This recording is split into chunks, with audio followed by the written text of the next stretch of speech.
क्या आपने कभी सुना है कि साक्षात ब्रह्मांड का स्वामी किसी भक्त के घर बर्तन मांजने और झाड़ू पोछा करने के लिए नौकर बन गया? एक ऐसा सेवक जिसने शर्त रखी कि वह तब तक काम करेगा जब तक उसके खाने पर कोई टोक टोक नहीं करेगा।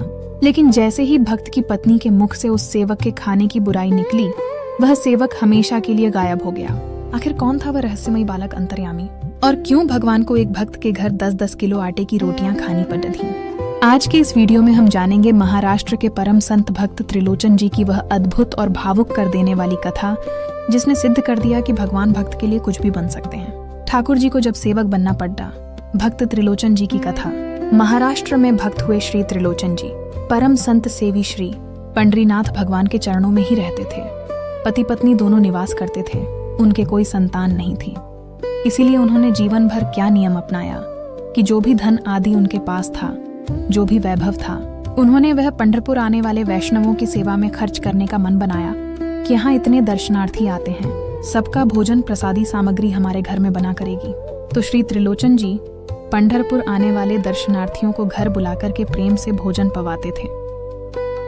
बड्डी ख्याति हो गई महाराज जी। अब तो जितनी भीड़ पंढरपुर विट्ठल मंदिर में, उतनी भीड़ त्रिलोचन जी के घर के बाहर संतों की। त्रिलोचन जी और उनकी पत्नी बड़े प्रसन्न कि इतने संतों की सेवा हम कर पा रहे हैं, यह हमारा सौभाग्य है। बुढ़ापा और सेवा में संकट, अब ये बोर्ड पढ़ लिया हमारे श्री पंडरीनाथ भगवान ने, और श्री विट्ठल भगवान एक छोटे से बालक का रूप धारण करके त्रिलोचन जी के यहाँ पहुँच गए। त्रिलोचन जी बैठे थे। बोले साहब जी, आपने बाहर लिख रखा है संत सेवा के लिए, यदि कोई इच्छुक हो तो भीतर आकर संपर्क करें, मुझे सेवा करनी है। त्रिलोचन जी और उनकी पत्नी देखे, बोले कितना छोटा सा बालक है, कितना प्यारा है। ये तुम्हारे माता पिता नहीं हैं?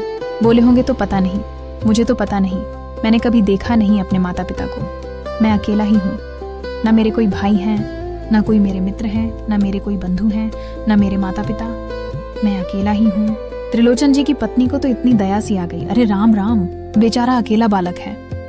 बोले अच्छा चलो ठीक है, तुम यहाँ सेवा कर लेना, लेकिन अपना नाम बताओ, तुम्हारा नाम क्या है? विट्ठल भगवान ही थे वह तो। बोले मेरा नाम है अंतर्यामी, सेवा की शर्तें। त्रिलोचन जी बोले अच्छा बेटा अंतर्यामी, सेवा करोगे? बोले ये सेवा करना तो मेरा जन्म जन्मांतर का काम है। मैं यही तो करता हूँ, संतों की सेवा करना, वैष्णवों की सेवा करना, भक्तों की रक्षा करना, मैं इसी के लिए ही आता हूँ। त्रिलोचन जी बोले अच्छा, सुबह एक सब्जी बनानी पड़ेगी, दाल बनानी पड़ेगी, और हमारे यहाँ लगभग 100-150 संत आते हैं, उनके हिसाब की रोटी बनानी पड़ेगी। अंतर्यामी भगवान बोले बिल्कुल निश्चिंत रहो, हम खीर भी बनाएंगे, हम रबड़ी भी बनाएंगे, हम रायता भी बना दिया करेंगे, झाड़ू पोछा बर्तन भी कर देंगे हम। लेकिन भगवान बोले लेकिन अब हमारी शर्त सुनो। त्रिलोचन जी बोले तुम्हारी भी शर्त है? क्या शर्त है भैया? क्या शर्त है भैया?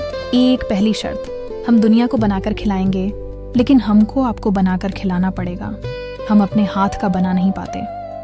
ठाकुर जी पूरी दुनिया को पवाते हैं, लेकिन स्वयं भक्त के हाथ का ही पा पाते हैं। दूसरी शर्त, हम कितना भी खाएं, हमको टोकना नहीं कभी कि इतना क्यों खा रहे हो।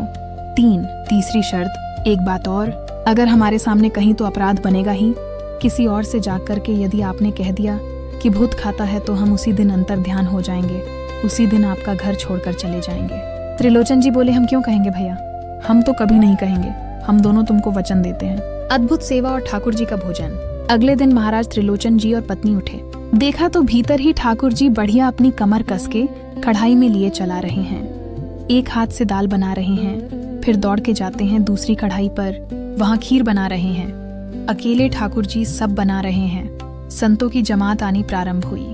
अकेले ही पत्तल बांटते हैं, अकेले ही सामग्री लेकर जाते हैं।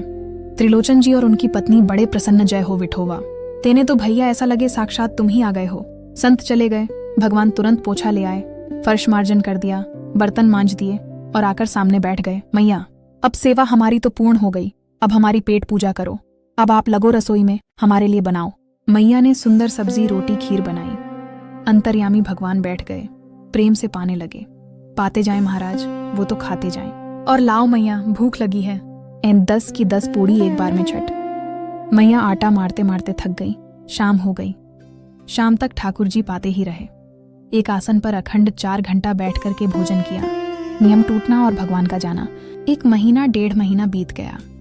एक दिन त्रिलोचन जी की पत्नी पड़ोस में किसी के पास बैठी थी। पड़ोसन बोली, आपके घर में तो आजकल बड़ी खुशहाली आ गई है, त्रिलोचन जी के गाल लाल टमाटर जैसे हो गए हैं। पत्नी बोली, अरे वो आया है ना अंतर्यामी सेवक, बहुत सेवा करता है। पड़ोसन बोली, पर तुम इतनी पतली दुबली क्यों हो गई? पत्नी बोली, अरे बहन तुम क्या जानो, वह सबकी सेवा करता है पर अपनी सेवा मुझसे करवाता है। इतना खाता है, पेट है कि कुआं है पता नहीं चलता।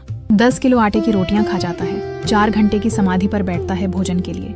जैसे ही कहा इतना खाता है, ठाकुर जी अंतर्ध्यान हो गए। शाम को त्रिलोचन जी ने बुलाया, अंतर्यामी, ओ बेटा अंतर्यामी, कहाँ हो? ये पूरे घर में खोज लिया, रसोई में खोज लिया, पूरे पंढरपुर देख लिया, लेकिन ठाकुर जी नहीं मिले।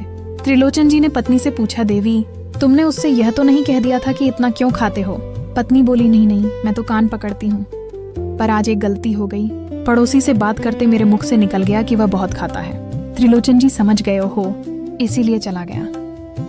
भगवान के साक्षात दर्शन। दोनों श्री पंढरीनाथ मंदिर की दहली पर जाकर बैठ गए और हाथ फैलाकर रोने लगे। नाथ, हमारे जीवन में एक सेवक आया और जब से वह आया हमारे यहाँ संतों की सेवा होने लगी, कीर्तन होने लगा। उस सेवक ने हमको आपसे और प्रेम करवा दिया। ठाकुर जी, हमारे उस सेवक अंतर्यामी को हमको वापस कर दीजिए। वह जहाँ कहीं भी हो उसको वापस भेज दो। नेत्रों से आंसू गिरने लगे। इतने में ही स्वर सुनाई दिया, बाबूजी। पीछे मुड़कर देखा तो कोई दिखा नहीं। फिर आवाज आई, इधर देखिए। पीछे कहाँ देख रहे हैं? वापस पंढरीनाथ भगवान की ओर देखा तो वहाँ भगवान की जगह अंतर्यामी बालक खड़ा हुआ है। त्रिलोचन जी भाव विह्वल हो गए, कैसी कृपा नाथ आपकी, क्या आप ही थे? भगवान बोले, तो इतनी अच्छी संत सेवा, इतनी अच्छी खीर, पूरी सब्जी और आपकी सेवा मेरे अलावा कौन कर सकता है? आपने सेवक मांगा था, इसलिए मैं ही आपके यहाँ चलकर आ गया। भगवान ने श्री त्रिलोचन जी पर अद्भुत कृपा करके उनको कृतार्थ किया। विठल विठल विठला पांडुरंग विठला। त्रिलोचन जी और उनकी पत्नी का रुदन सुनकर पंढरीनाथ भगवान पिघल गए। जब त्रिलोचन जी ने पीछे मुड़कर देखा तो वहां सेवक अंतर्यामी नहीं बल्कि साक्षात श्री विठल खड़े होकर उन्हें आशीर्वाद दे रहे थे। भगवान ने मुस्कुराते हुए कहा, बाबूजी, आपने संत सेवा के लिए सेवक मांगा था, तो भला मेरे अलावा इतनी निस्वार्थ सेवा और कौन कर सकता था? दोस्तों, भक्त त्रिलोचन की यह कथा हमें सिखाती है कि भगवान किसी बड़ी पूजा या विधि विधान के भूखे नहीं हैं, वे तो केवल आपके भाव के भूखे हैं। अगर हमारा प्रेम सच्चा हो तो भगवान हमारे घर के सदस्य बनने में भी संकोच नहीं करते। अगर आपको भक्त त्रिलोचन जी की यह करुणा भरी कथा पसंद आई हो तो कमेंट में जय विठल या जय श्री कृष्ण जरूर लिखें और ऐसी ही दिव्य कथाओं के लिए हमारे चैनल को सब्सक्राइब करें। राधे राधे।